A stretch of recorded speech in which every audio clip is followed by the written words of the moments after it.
श्री राजदीप राय जी। कुछ आपके लिए रखा है।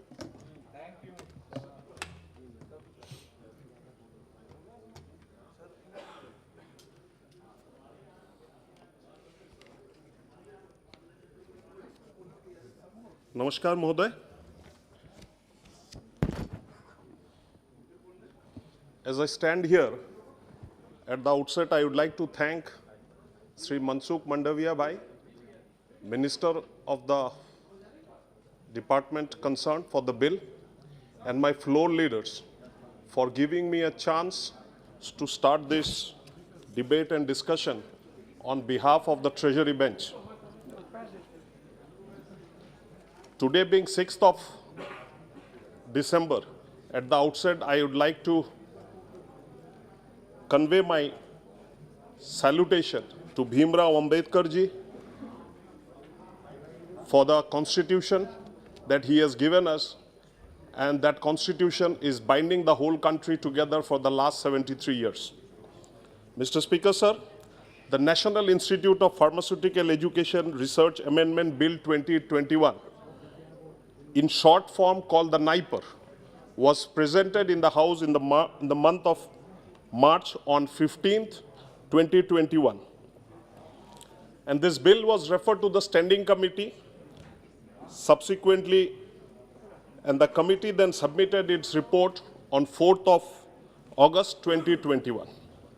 So the bill has come in the present form following the suggestion made by the Parliamentary Standing Committee and incorporating those suggestions as we go along.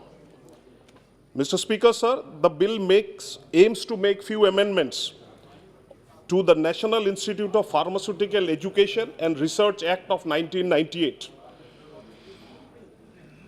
This NIPER will impart postgraduate, doctorate, and conduct high-end research in various streams of pharmaceuticals.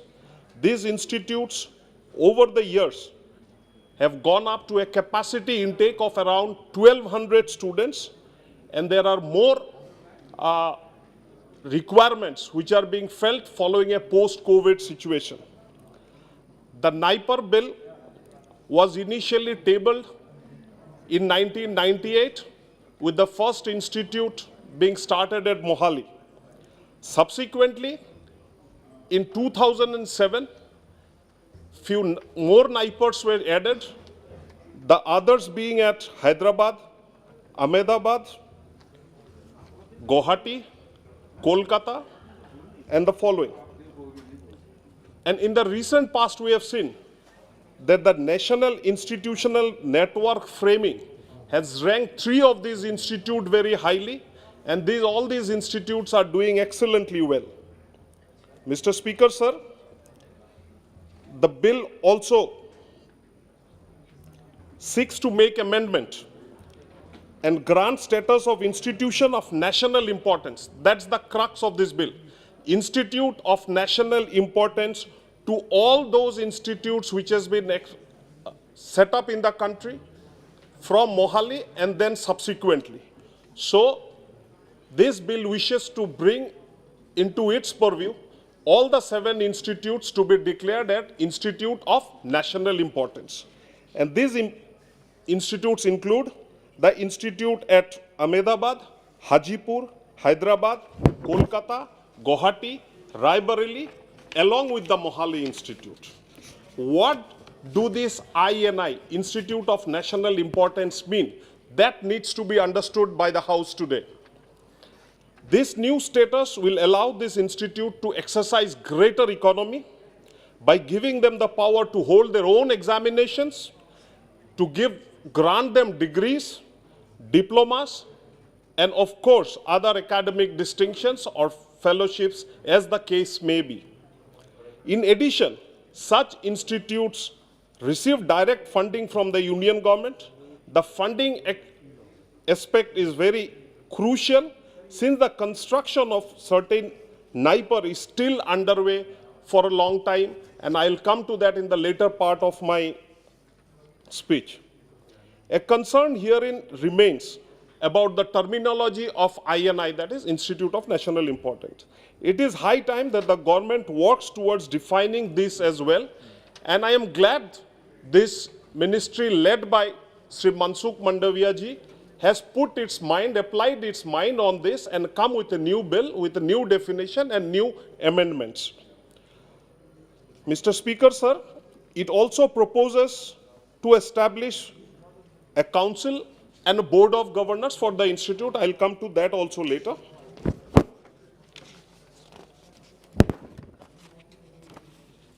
Before that, I would like to go to the evolution of this institute slightly, sir, on a historical basis.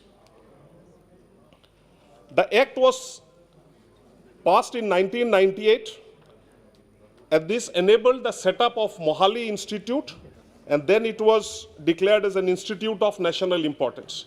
In 2007, the first amendment to the original bill of 1998 was passed, and it empowered the central government to develop 6 new institutes, as I said.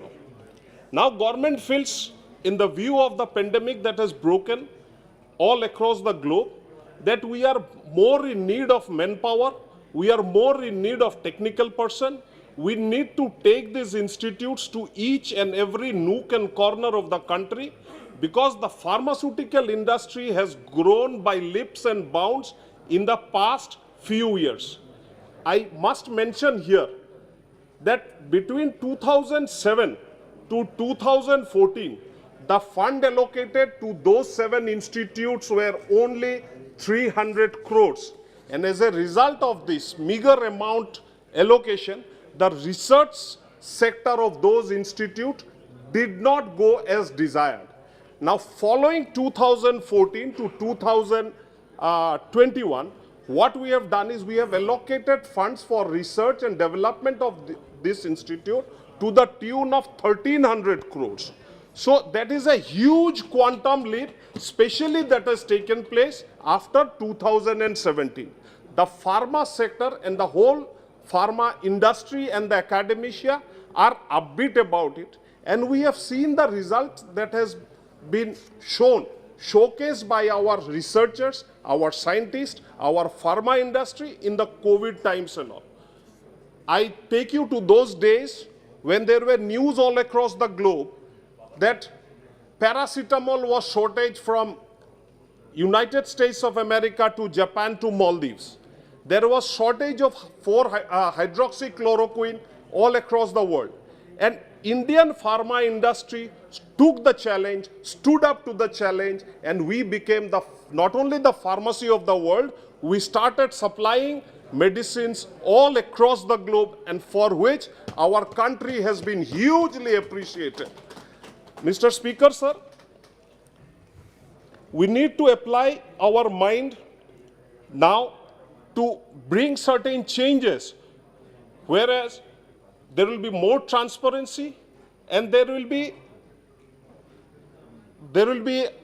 a sort of activity in those institutes whereby we can actually take those institutes from national level to international level. Mr. Speaker, sir, what are the amendments that are being proposed? Of all these institutes, the 7 which are in operation now, and the coming maybe 4 or 5 in the few more states that are being planned, they will have an umbrella body called in the name of council. And each, I'll come to that later, and each of these institutes will be governed by a board of governors, and this board of governors will be clearly defined. The members of the council will also be clearly defined. One of my friend from the opposition bench just said that the board of governors was initially conceptualized at 23 members. It has been brought down to 12 members, keeping in mind one thing: more the heads, more the ideas. And there is an old English saying that too many cook always spoils the broth. So the government has decided to keep the number of members in the board of governors to least minimum possible and in tune with the IIMs and the IITs of our country, so that we can also develop this pharmaceutical institute in tune with IIMs and IITs. Mr. Speaker, sir,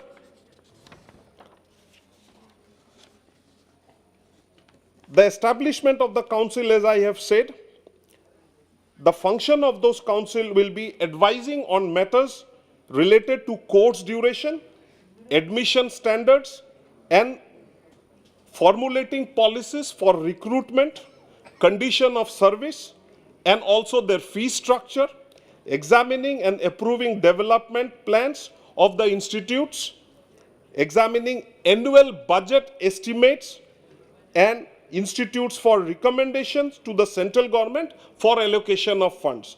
So that will be the main function of the council. Composition of the council, I would like to come into, I will not take too much time on this, is it will be a minister who will be in charge of, who is in the ministry for the department of the central government, having administrative control of the pharmaceutical as an ex officio member as the chairperson. The Minister of State of the Ministry or Department of the Central Government having administrative control of the pharmaceutical as Vice Chairperson. A chairperson of each Board of Governors from all the other institutes. The director of every institute will also be an ex officio member and chairperson of All India Council of Technical Education, which increases the versatility of this committee, because there will be technical expertise, there will be lawmakers, there will be minister, there will be representatives from all the other institutes, so that we get the best level of governance, the best level of policy formulation at individual institute level. When we talk of the Board of Governors, the Act constituted a Board of Governors for controlling and management of the institute affairs that was initially done in 1998. Mr. Speaker, sir, this present Act will bring down the number of members in the board to 12. This board will be chaired by an eminent academician or a professional. The ex officio member of the board will be the director of that institute, the joint secretary of the central government in the Department of Pharmaceutical, dealing with National Institutes of Pharmaceutical Education and Research, the secretary dealing with medical and technical education in the concerned state government, and a representative from the Drug Controller General of India. Most importantly, there will be 3 pharmaceutical experts, and of which one should be a woman. And with specific knowledge of the subject, they cannot be outside the knowledge armamentarium. 2 pharmaceutical industries and 2 professors of the institute. Now, people will always ask question, why industrialists or why people from pharma industry? Because today in a market-driven economy, there has to be a bondage between the academician and the industry. The industry needs to know what the academics are thinking, and the academician should also know what the industry wants from us. So that is where, the versatility of this whole group of Board of Governors comes in.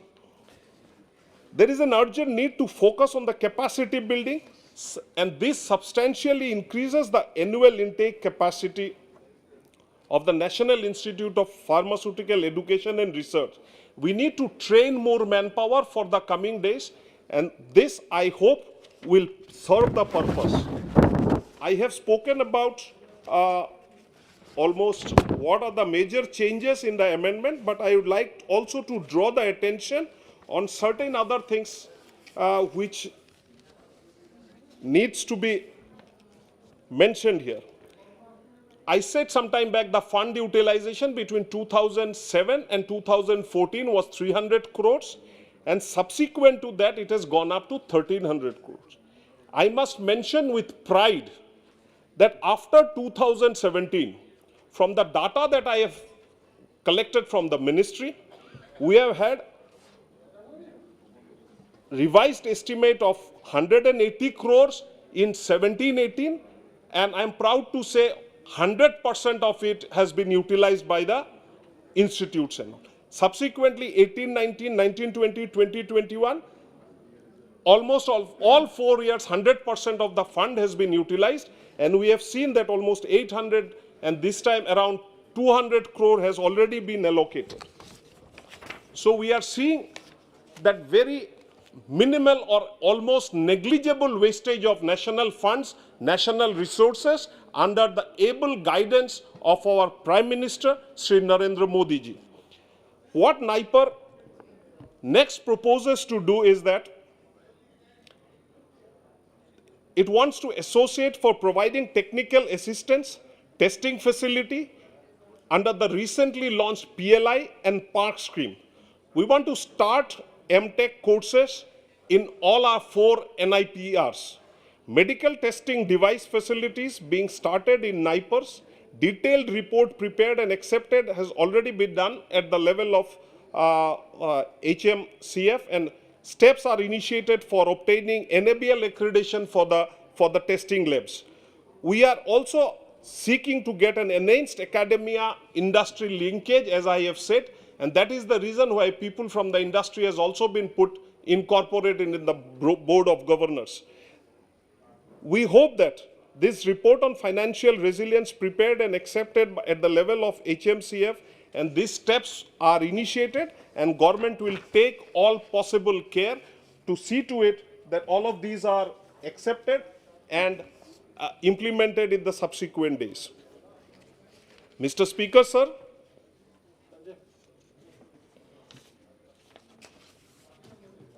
what benefit would the bill give us?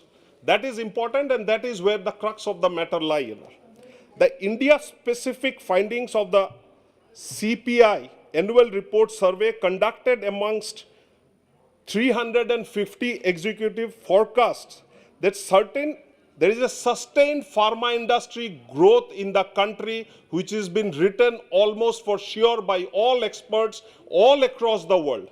So we are heading for a pharma boom, and it is time for us to take a decision appropriately measuring to what the changing world is thinking about India. We once missed the bus to China around 25 years back.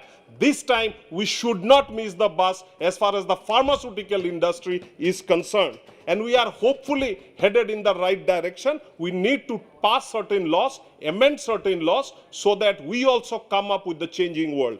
Mr. Speaker, sir, as per the India ratings and research, the Indian pharmaceutical market has grown by almost 18% in the last financial year, which is phenomenal during the time of COVID, which nobody thought of.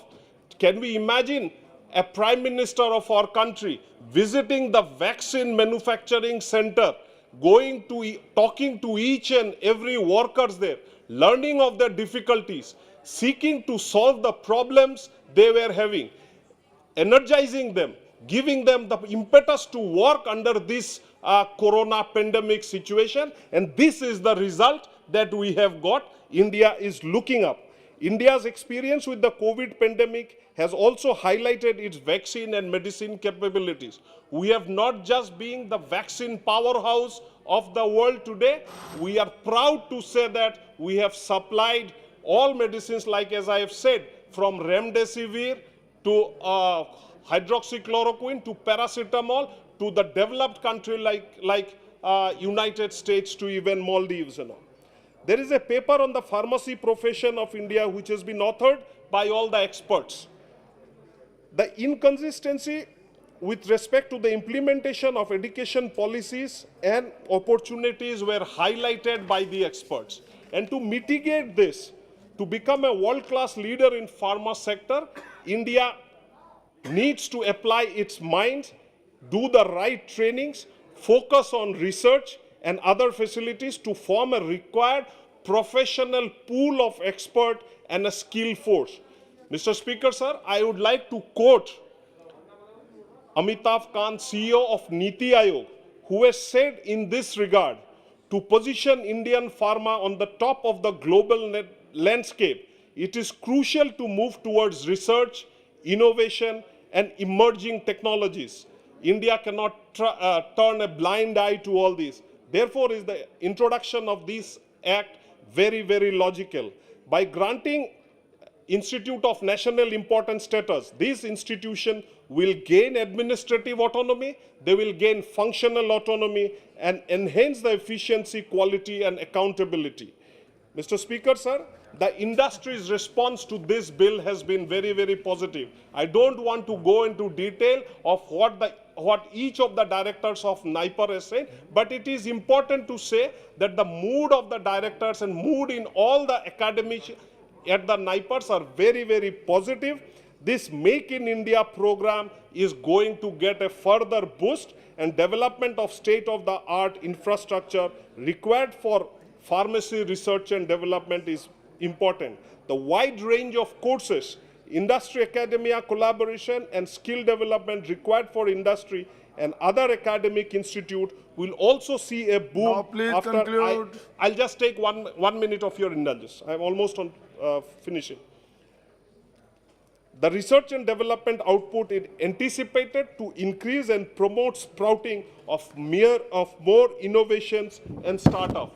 Mr. Speaker, sir, at this I would like to tell one little fact that India today is home to 12,000 pharmaceutical industries. Can we believe the workforce that is there behind this 12,000? If we can supply them with knowledge, if we can supply them with the requisite infrastructure, they can do wonders. I would end my speech and urging everybody in this House to give their opinion in favor of the bill. Thank you, Mr. Speaker, sir.